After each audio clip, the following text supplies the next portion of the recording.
はい、皆さんこんにちは。インクリメントの PM の及川でございます。私とこちらにここにいる CTO の高橋とで45分ほどですけれども、キータを支えるクラウド技術というところの話をさせていただきたいと思います。コミュニティ活用法っていうのも入れようと思ったら、こちらの話だけでいっぱいになってしまったので、ほとんど技術の話だけという形にさせていただきたいと思います。で、今、もう話し始めておりますけど、私、PM としてインクリメントで働いておりまして、もともとは外資系のコンピューターベンダー、IBM のライバルだった会社ですけども、そこにおりまして、その後マイクロソフト、グーグルで、プロダクトマネージャー、エンジニアマネージャーと務めて、去年の秋よりインクリメントで、キータの方の PM をしております。で、はい、はじめまして、高橋と申します。2013年からインクリメントに入社しまして、もともと弊社の代表の社長と大学の同級生で、そういうつながりでインクリメントになって、今、CTO をやらせていただいています。で、スピーカーリストの中にもう一人インフルエンジニアで内田というのがいたんですけれども、彼はそのイベントよりも音楽フェスを取ってしまいまして、今そっち行ってますので、ちょっとスライドは作ったんですけども、話すのが私は聞きたいので、参加させていただきます。で、早速入ります。今日の内容は、インクリメントの簡単な紹介、聞いたチームの紹介、それと開発方針ですとか、プロセス、アーキテクチャ、インフラ技術というところで、結構情報量満載なんですけれども、スライドの資料、こちらの左下、ビットリーのキータ IBM2010-0917 というところに書いてありますので、そちらと合わせていろいろ見ていただければなと思います。で、まずインクリメントですけれども、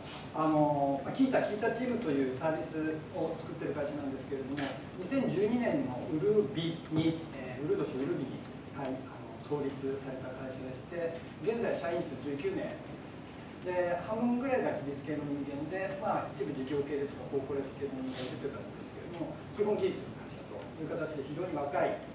20代社長で、メンバーの大半も20代後半から30代前半というような会社になっています。で、私どもインクリメントのミッションとしては、ソフトウェアの開発、今その社会のシステムといろんなものがソフトウェアになっちゃってるんですけれども、そこの技術を良くすることで世界をより良くしていきたい、進化を加速させたいという思いでいろんなサービス等を提供しております。で、その我々が非常に大切にしているもの、これもインクリメントのホームページの採用のページに書いてあるんですけれども、やはり人数が少ない中で開発をし運用していくということで、一つ左上にあります自動化と言われているものを非常にその重きを置いていろんなことを考えています。あと右上の部分は我々自身が聞いたチーム、もちろん説明しますけれども、サービスが情報、知識を共有していくっていうところでやってることもあり、全ての情報を共有することによって開発をより良くしていきたいという思いで進めています。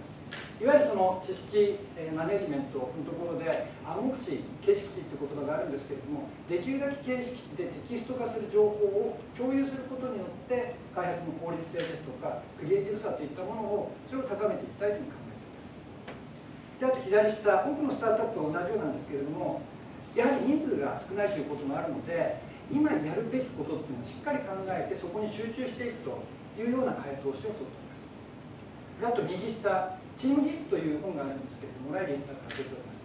要はソフトウェアの開発っていうのも結局は人が作る、一人では作れなくてチームが作るというところで、そのチームの在り方といったものをいろいろ書いてある本なんですけれども、その中の一つのキーワードとして HRT というものがあります。これは謙遜、尊敬、信頼と言われているもので、要はそれぞれ仲間というものをきちっと相手を今その HR と T というところで環境を作っていくことによってコミュニケーションを良くしチーム力を高めていこう。我々もこれをできるだけ尊重し実践しているというこ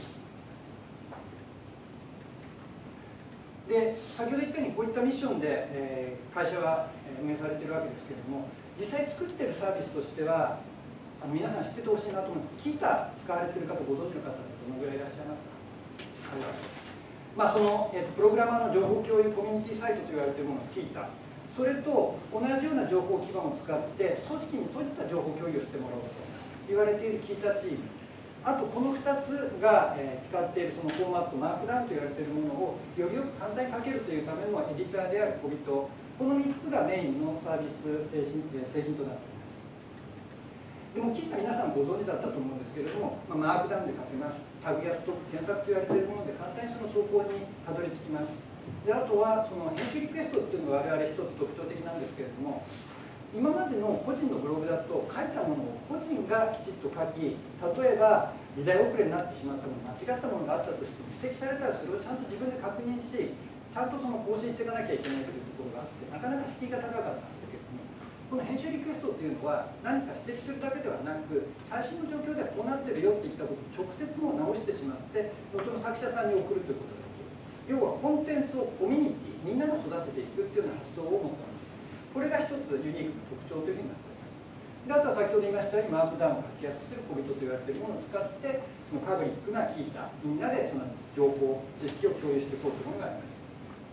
で先ほど言いましたように聞いたチームというのは同じそういった情報基盤共有基盤と言われているものを組織内に閉じたところでも使っていただこうというもので、現在数多くのスタートアップさんが多いんですけれども、それ以外の大企業の部署と言われているところでも使っていただき、日本国内国外で500チームほどのもう実績があると言われているサービスになっております。で次にインクリメントの開発方針です。ここからはちょっと技術的なものになります。で CTO の高橋から。はい、インクリメンツの開発方針って、いくつもあるんですけど、強いて1個挙げるのって何だろうなって頭に入れた結果的に出てきた、レールから外れないっていう例なんですけど、レールから外れないっていうのは、僕たちキータは内容的には Ruby on Rails っていうのを使っていて、開発をしていて、Rails にはRails Way って言われる、この当然的なやり方に従いましょうみたいな、それをコミュニティとしてできるだけ踏襲していくことによって、問題解決していこうという考え方があるんですけど、それにちょっとかけてるんですけど、Rails に限らず、いろんなツール、OSS にしろ、SaaS サービスにしろ使っていくんですけど、それを独自の方法で無理やり拡張していくと、辛いになっていくので、何か問題があるんだとしたら、自分たちにパッチ当てるだけじゃなくて、ちゃんとそれをコミュニティに対して、リクエストなのか、なんとかないですけど、関係することをちゃんとやりましょうということをやっています。で、レールに乗ると何が嬉しいかっていうと、インクリメンツだけの事情かもしれないんですけど、キータに記事を書くことができるとか、キータに書いてある記事が使えるみたいなのがあります。で、昔なんですけど、キータに障害が発生して、これどうやって直せばいいんだってググって、キータの記事が出てきて、これに答え書いてあると思ってクリックしたら、キータが欲しくて読めないみたいなことがあって、そんなこともありました。で、テクノロジースタックとしては、ちょっとこれ、今、みんなちょっと古いバージョンになっちゃってて、後で更新しておこうと思うんですけど、こんなものを使ったりしています。で、次、開発プロセスなんですけど、僕たちはさっき4つの IT にして都道府県の中に自動化っていうのがあったと思うんですけど、自動化の中の一つとして、今回は継続的インテグレーションをどれくらいも使っている感じのことを話そうかなと思います。継続的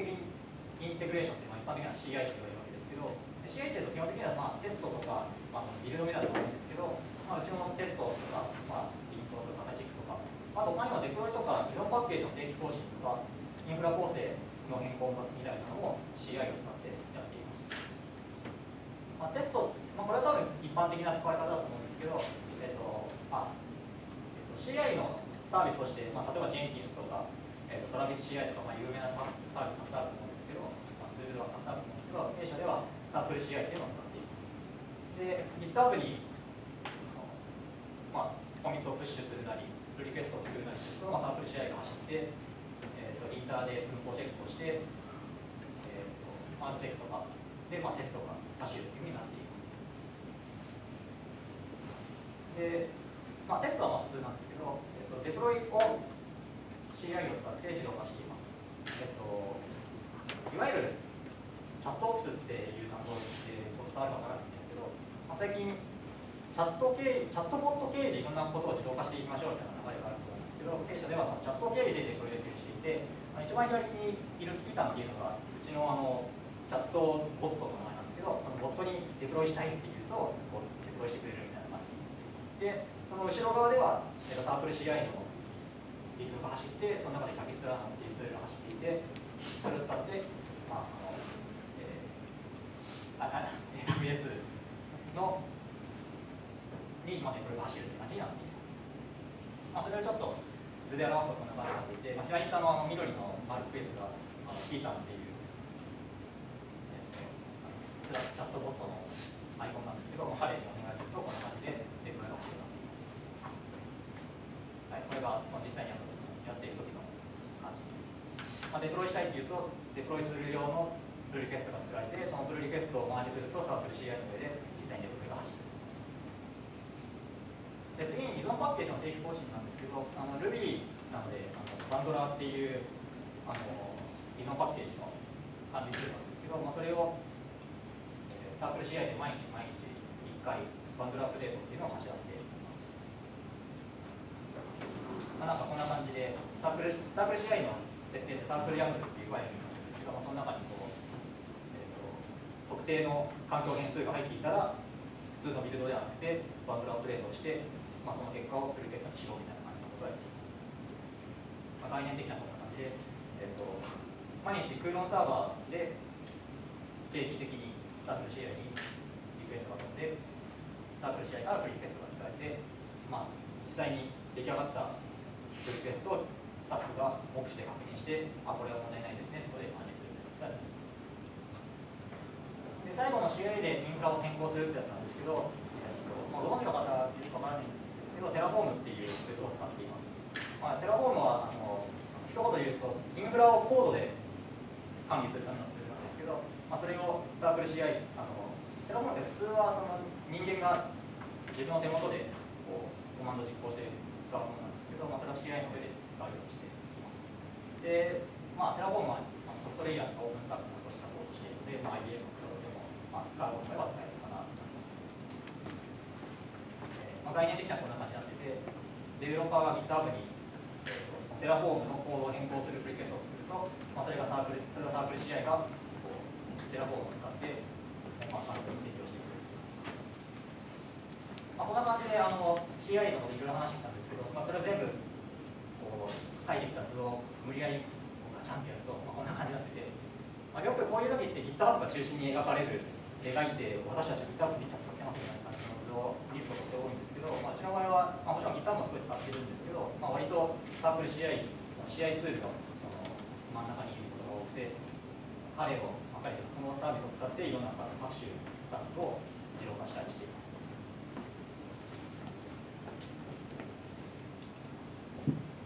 はい、次からちょっとチーム開発の話をしたいと思うんですけど、私去年この会社入ってやっぱりそのチャットボットのところの使い勝手の良さに結構歓迎していまして、でボットというとその GitHub が作ってるヒューボットが有名なところがあると思うんですけれども、これはヒューボットと同じようなものを我々 Ruby の会社なので Ruby で作ったルボティっていうやつがあります。我々の社員が作ったんですけれども、それがオープンソースで公開されていて、それにいろんなプラグインアダプターを突っ込むことによって、例えば彼が今説明しなかったんですけれども、ツイッターで聞いたことを誰かがつぶやくと全部スラック上のチャンネルで見えるようになっていてっていうことをやったりします。これって何気に便利で、我々ぐらい小さい会社の場合っていうのはどこまでリリースする前に社内で検証するかっていうのが問題になるんですね。もちろんそれは十分なカバレージ等を高めてから外に出すようにしてるんですけれども、いろんなバラエティのあるようなプラットフォームもしくはブラウザー、そういった構成で全てを確認することが不可能だったりします。でもしそれをやってしまったらスピード感が失われてしまうということがあるので、出してもし何か問題があったのかリバートバックができるようにするっていう体制を同時に取るようにしている。でその時に大事になるのが Twitter の監視なんですね。で我々やはりユーザーの方が非常に愛されているサービスだなっていうのが分かるのが、何かあった時には Twitter でつぶやいたり、もしくはちゃんと報告していただけるようなユーザーが多いと。ですのでその体制の時にも実はこのボットがきちっとこういったものが起きてるよっていうことをチャンネルに流してくれているので、それで理解できる、把握できるところもあったりします。それ以外にもさまざまな役割をこのボットは果たしていまして、皆さんのところもそこにあるデボックスということでいうと、いろんなボットですとかチャットボットというようなオペレーションというのがやられていると思うんですけれども、我々も典型的なそんな会社ですという話です。で次にちょっとピュアな技術の話から、チームとしてソフトウェアの開発をどう進めているかというお話の方に移らせていただきたいと思います。で私PM です。で PM ってまだ日本ではなかなか馴染みがないところもあるんですけれども、プロジェクトマネージャーではなくてプロダクトマネージャーで、プロダクトマネージャーは何をマネージするかというと、プロダクトをマネージする。もっと言うならば、プロダクトを作るチームをマネージして、プロダクトを成功に結びつけていく、成功に結びつけていくという役割をしています。じゃあそのプロダクトチームって何なのかっていうと、それが左側です。つまりいろんな部署ファンクションの人間によって構成されるチーム、もちろんエンジニアがいます、デザイナーがいます、品質管理の人間がいます、あとは例えばセールスマーケティングがいる、 PR がいる、さらに法的に問題がないかを見なきゃいけなかったら法務の人間がいたり、そういったような形で構成されるのがプロダクトチームです。大企業ですとこのメンバー全部揃えることはできるんですけれども、現実我々のような会社19人しかいない場合は PM、エンジニア、デザイナー、この3職種が中心となって左側のような役割を全部担っていかない。その時に例えば足りないファンクションの部分っていうのは誰が見るかって言ったら PM が見て、全部自分でやってもよし、外部にリソースを頼んでもよし、リソースをこううまく調達するもよし、このメンバー間でそのタスクっていうものをどういうふうにこなすかを考えていく。いずれにしろファンクションとして足りない部分っていうものを全部ノリのような役割で埋め合わせてプロダクトチームを構成し、プロダクトを出していくっていうのが PM の役割で、我々の会社の場合にはコーポレートサービスの人間が何人かいて、彼らが公的なものですとかユーザーサポート等を見ているので、実際そこができるところもあれば、先ほど言ったようにファンクションとしてはまだ存在しないところともあるわけです。そこは先ほど言ったようにチームで工夫して回してやってるということで、まず、プロダクトチーム、先ほど言ったように PM というそのマネージャーっていうとなんかその偉いような感じがするんですけれども、一方いわゆるサーバントリーダーシップって言われているように、チームがきちっとその生産性を保ち、モチベーション高く動くようにするためのありとあらゆる作業をするといった側面があります。ですので全てこの職種は対等な形、ただ最終決定は誰かが決めなきゃいけないことがあるわけです。その時は PM が決めていくっていうようなことの進め方をしています。ですので PM というのは何をやるものかというと、先ほど言ったようにいろんなファンクションを見るといったところがあるんですけれども、もし言うならば我々は一体何をいつなぜそれを作るのかといったところをチームのコンセンサスを得ながら決めていくのが PM の役割です。ユーザーは何を求めているのか、我々はユーザーに何の価値を与えようとしているのか、それをきちっと市場の状況ですとかユーザーの状況、技術の動向等を見ながら判断していくのが PM の役割で、後ほど述べますけれども、そういったものを作っていくためのフレームワークとしてプロダクトリクエアメントドキュメント PRD と言われているものでは、一方エンジニアプログラマーの役割は何かというと、先ほど言った何をどういう理由でいつ作るかといったようなものを PRD という形でまとめた後に、どうやってそれを実現すればいいかという技術のところに議論し、実際技術の議論をし、技術でそれを作り上げていくのがエンジニアの役割です。当然それは何の技術を使うか、フレームワークは何にするか、アーキテクチャはどうするか、アルゴリズムはどれがいいか、データベース設計はどうすればいいか、こういったものは全てエンジニア主導で決め、エンジニアが作っていくというもので、先ほどの PRD というフレームワークがあるという話したんですけれども、それをもとにして我々の場合には GitHub のプロリクのテンプレートを、議論のためのテンプレートを作ってまして、それでいくつかのその技術の選定があったとしたら、こういう理由で今回はこのアーキテクチャ、アルゴリズムを使います、このデータベースのスキームを使いますといったようなことを決定していくというようなプログラムで、デザイナーはちょっと我々の会社の場合には少しユニークな存在です。通常ですと作る側、エンジニアとほぼ一緒なんですけれども、実は PM として私が入る前にほぼ PM と同じ役割をデザイナーがしていたことがあります。デザイナーといってもグラフィックのデザインをするだけでもなく CSS 等のスタイルを作ってフロントエンドのエンジニアの役割をするだけではなく、ユーザー先にヒアリングに行き、そこから問題をきちっと把握したりといったところも実はデザイナーがかなり中心となってやっていましたし、現在もやっています。ですのでそういった意味ではデザイナーは PM と同じような形で何を作るかといったところを一緒に考える役割になります。特にやはりウェブサービスの場合にはユーザーエクスペリエンス、どのようなユーザーフローで動線をどう貼るかということが大事な設計になりますので、そういった部分は PM をアシストする形で何を作るのかといったところを一緒に考える。で、一方作る側になった時に先ほど言ったようにフロントエンドのエンジニアとしての役割を持っていますので、彼らはエンジニアと一緒にどうやって作るか、実際にそれを作っていくということもやっているのがインクリメントのデザイナーという役割です。で、先ほど言いましたように PM エンジニア、ちょっとここではデザイナーを割愛したんですけれども、この役割 FAT、FEM、Y といったものを決めるのが PM で、どうやって作るかで実際作っていくのがエンジニア出ていった時に、PM がそのフレームワークとして使っているのがププロダクトリクエアメントドキュメント PRD と言われているもので、これはどういったものかというと、要は皆さんもその開発をしているときに開発期間が長くなってくるとどうしても方針がぶれてしまうということも生じていると思うんですね。そもそも我々は何を作ろうとしているのか。でこれが一番起きる局面っていうのはどういう時かっていうと、開発が長引いてきて最後にリリースになってきて近くなってきまして、このままじゃちょっとリリーススケジュールに間に合わない、何かを落とさなきゃいけないといった時に何を落としていいかということを決める時にブレていたら決められないんですね。この機能がなかったらそもそもこれは製品として我々目指したものが成り立たないって言われているものが分からなければこれを落としてしまっていいから逆もしかりですね。いろんな状況が変わってきた、ユーザーの要求も変わってきて、市場環境も変わってきた、このままじゃユーザーに愛してもらえないから何か足さなきゃいけない、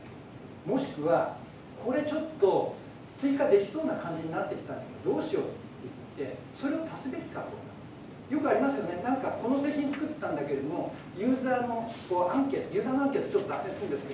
けど結構魔物で、ユーザーさんって自分が使うかどうかは別にして要求だけはたくさん言ってくることがあるんですね。でその通りにそれを実装してしまったら A っていう製品だったのになんか A じゃなくてだんだん B になってきたりっていうことがあるんです。その時にも我々は何を作ろうとしているのか、それをしっかり考えることが大事です。例えば極端な例で言うと、キータに毎日来てるからそこに天気予報が出てると嬉しいよねって言ったユーザーがいて、天気予報簡単に載せられたら載せようかって言ったら載せないわけじゃないですか、現状のままで言うと。そういったような今簡単な例ですけれども、そういった判断する時にもやはり PRD と言われているものが必要です。でこれ実は中結構当たり前のことを書いてあるんですね。何を作るかとか書いてあるんですけれども、いざ文字に起こしてみると非常に面白いこと。私が考えていること、高橋が考えていることを文字に起こしたら実際ちょっと違ったりするんですね。当たり前だと思ってたことを先ほど言った形式値の形で書き起こすということがいかに大事なのか。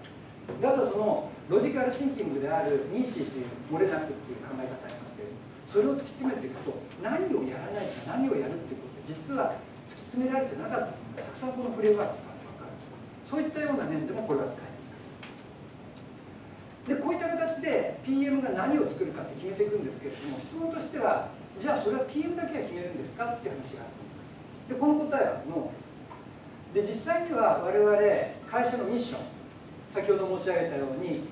ソフトウェアの開発を良くすることで世界の進化を加速するっていうところに基づき事業があり、でその中で例えば聞いたならばどういったようなテーマで何が必要かというロードマップが決まっています。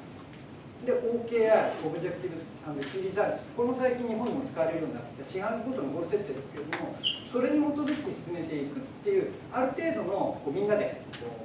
半年1年間っていうところで計画したものに沿って作っていくっていうのがこれが基本ではあるんですけれども、基本的には誰もがどんなアイデアを出してもいいといったそういったカルチャーになっています。で一つ特徴的なのがハックウィークって言われている1週間の期間を持つようになってまして、もう3回ほどやっているんですけれども、これはエンジニアだけではなくて全社員がアイデアを出し、個人でもチームでも1週間かけてそのものを作るといったことができる。中には通常の業務改善をするものもあれば、いろんな工夫をする、自分のちょっと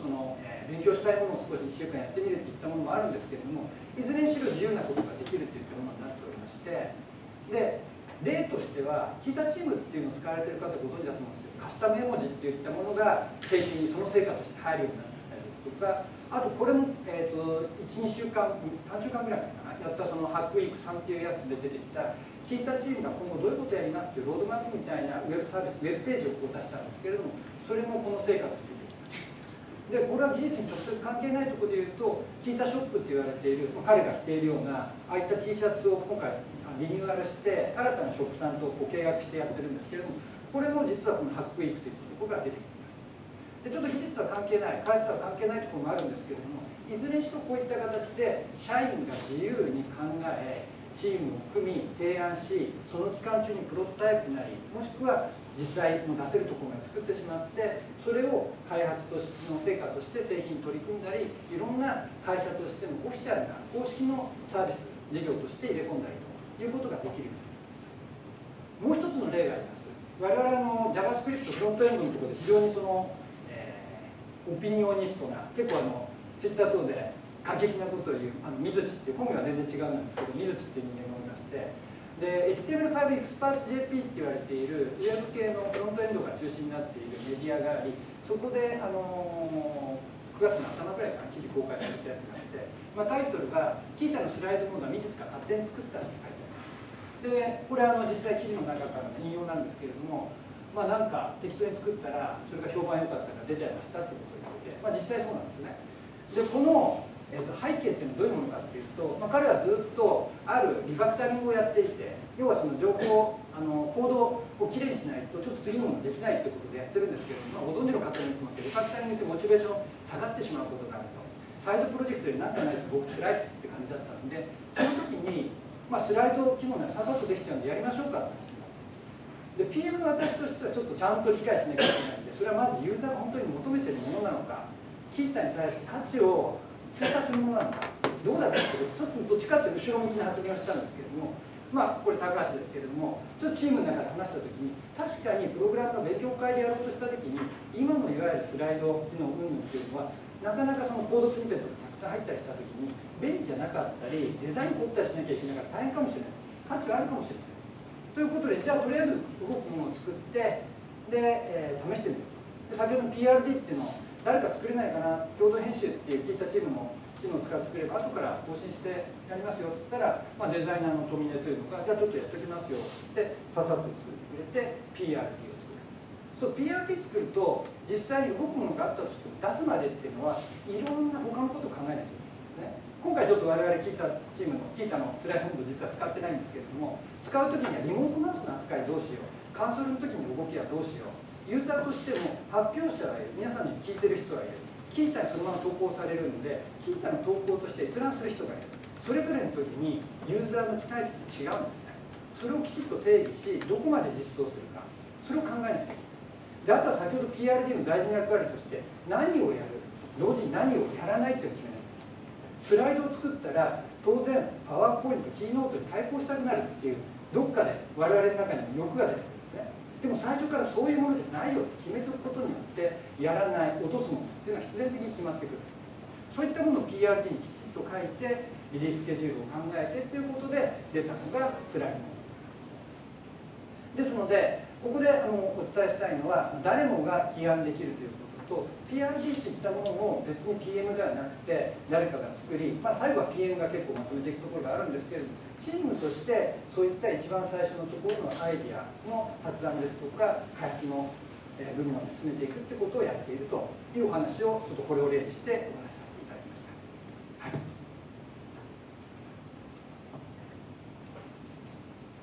はい。次にちょっとまたエンジニアリング的な話に戻って、ここでアーキテクチャがいるこの1ページで終わりなんですけど、簡単にキータとキータチームのアーキテクチャを紹介しようかなと思います。で、正直言っていわゆる普通のウェブアプリケーションになっています。一番前段、ユーザーが左下にいて、一番最初にアクセスするのはロードバランサーがいて、後ろにアプリケーションサーバーがいて、後ろにデータベースとかキャッシュサーバーとかが、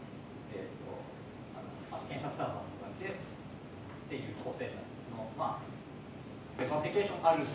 たいな感じの構成になっています。で、一個だけ、ちょっと面白いのが、歴史的な経緯もあって、キータとキータチームっていうのが、コードベースが全く一緒、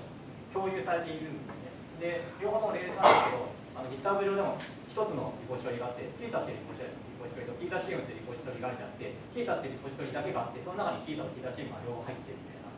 で、一個のレールズプロセスになってて、なんで、本番環境で稼働しているホストとしては、キータとキータチームは別物になってて、リクエストはこう被らないんですけど、中で動いているレールズのプロセスのなんですかね、メモリなんですけど、コードっていうのは全く一緒になっているので、たまにキータチームはそうでもないんですけど、キータってなんかこう変な人じゃないすごいフォロワーが何万人もいるような人がこうポンってこうやったりするとわーって使ってわーってすると思うんですけど、その時にやばい急いでポストを追加しなきゃいけないと思うんだけど、なかなかこう10秒20秒ではポストが追加できないみたいなものがあると思うんですけど、そういう時にじゃあちょっとキータチームの方はまだ今余裕があるからちょっと応援に行かせようみたいな感じでこういって続けてなんか深く分散をしたりということをしたりしています。っていうのが唯一面白いところかなっていう感じで、他は普通なウェブアプリケーションのアーキテクチャを採用しのさっき言ったレールから外れないっていうのがで最後、こちら技術、いくつかのトピックをポンポンポンと話していこうと思うんですけど、まずさっき言ったオートスケール、これもクラウド環境がだいぶ浸透してきて、共有されるようになってきた概念だと思うんですけど、負荷に合わせて自動的にインフラを増やしましょうということをやっています。はい。具体的には、キータとキータチームそれぞれにオートスケーリングのグループっていうのがあって、負荷が高まってきたら新しいコストを勝手に起動して追加して伸縮しましょうということをやっています。で、これは左側ちょっとモザイクかけたんですけど、実際に負荷が高まってくると、緑色の方がキータで、青色の方がキータチームのインスタンスのライズなんですけど、時間に合わせて勝手に増えたり減ったりをしています。で、次にログなんですけど、ウ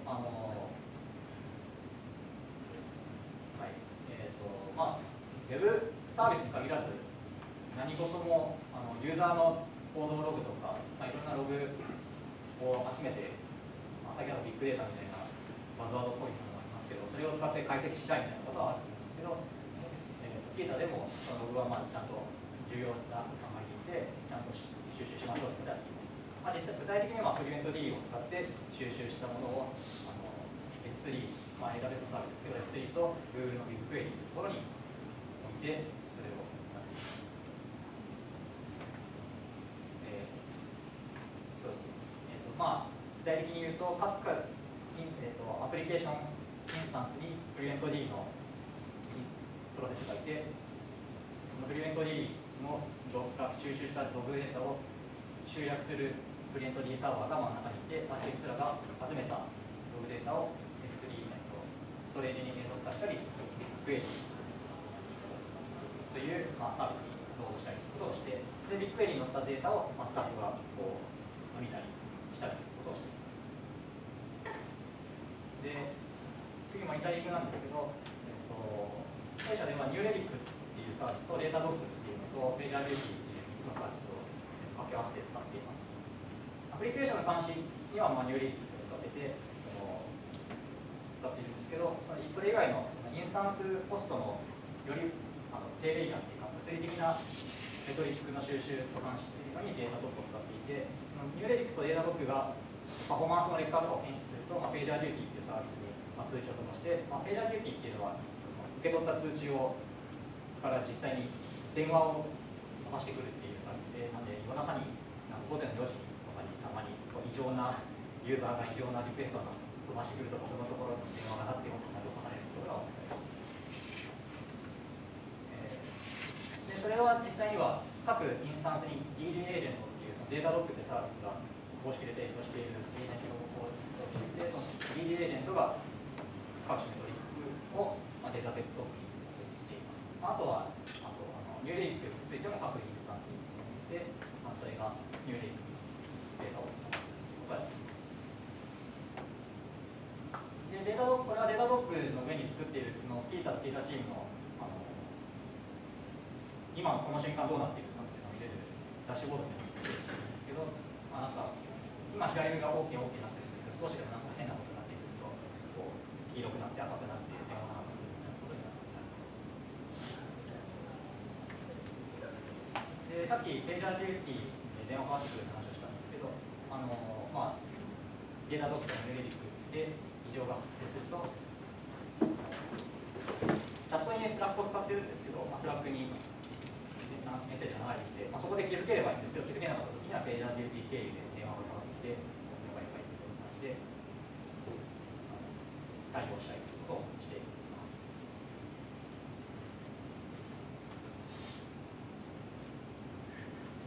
早いですね。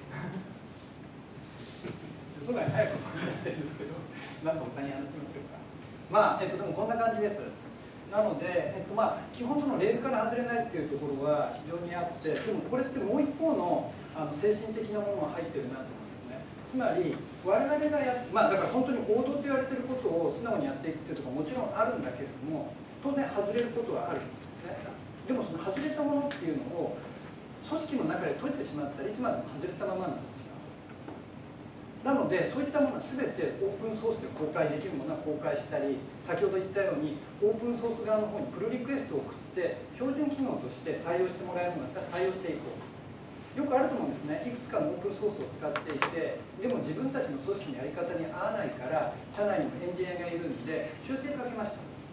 でもそれを本家の方に戻さなかったばかりに分岐をしてしまって、後からその本家の方が大きくバージョンアップ的なことをやった時にこの乖離が激しすぎて追従できなくなるということはあると思います。でそういったことがないようにちゃんとプルリクエストを送ったりして、ある程度その本家の方の大きなダイレクションの方に合わせていく、もしくは我々の方の意向を反映するといったことをやる。もう一つはやはりオープンソースにしたり我々のやり方を外に公開することによってこれも一つのレールであるというこういうような形で他の方にももし本当にいいものであるんだったら支持していただくっていうやり方がある。先ほどちょっと口頭ベースだけで終わらせてしまったんですけれども、例のそのチャットボット、我々キータンと呼んでいるゆるキャラみたいなロゴを使ってるやつなんですけれども、あれもやはり GitHub のキューボット的なものをじゃあ Ruby で作ろうって言って社内だけで閉じていったならばおそらくめちゃくちゃな方言だけで終わってしまったと思うんですけれども、それをオープンソースとして公開することによってさらにはヘロクの上で簡単にデプロイできるっていうようなそのデプロイツールみたいなものをそのまま公開してしまったことにボタン一つで今ヘロクってデプロイできるんですけれども、それによって方言がなくなるわけですね。他の方がそこに先ほど言ったようにアダプターを作ってじゃあ何との連携やろうだとかっていうことをいろいろ試していただいてるし、あとはキータの上でもそのルボティっていうので見ていただくといろんなノウハウが公開されるようになっています。ですのでこのレールから外れないっていうのはもう世間で王道と言われているものをそのまま踏襲しますという意味だけではなく、我々がやっていって本当に成功したこれは価値があるというふうに思われるようなものを率先して外に公開しフィードバックをいただきより良くしていくことによってそれもレールの一つにしていくというようなところがこのレールから外れないっていうところの背景にはあるかなというふうに思いま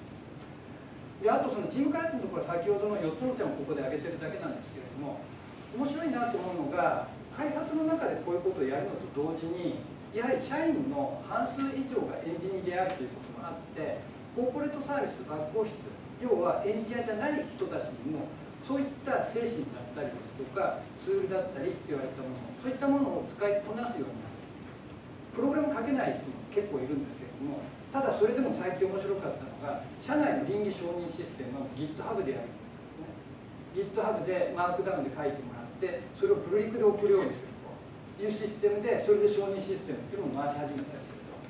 ですから結構社会をこう見てみるといろんなところでそのソフトウェアの開発ですとかソフトウェア的な手法を使ったならば良くなるだろうなと思われるやつがあると思うんですよ。例えば GitHub の例で言っても実験的で今もあるかどうかわかんない。憲法の日本国憲法が全部 GitHub に上がってるってご存知かわかんないんですけれど、でもああいったこう、市民の政治参加みたいなものを促す時には実はああいったオープンなプロセスでいろんなものがこう透明性を持って見えたりした方がいいんじゃないかなってなると思うんですけれども、同じようなことを社内のいろんなところの仕組みとして持っているっていうところは我々の会社の特徴的なところではないかなというふうに思ったりしています。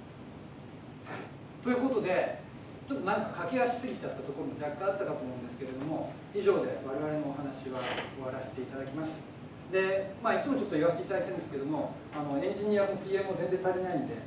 お知り合いの方といらっしゃいましたらもしくはご自身でも興味ある方がいらっしゃいましたらお声掛けいただけると助かります。で最後に発表を聞いて分かるようにIBM さんの字も我々使っていないのにもかかわらずお願い機会をいただきいただきましたことを感謝いたします。どうもありがとうございました。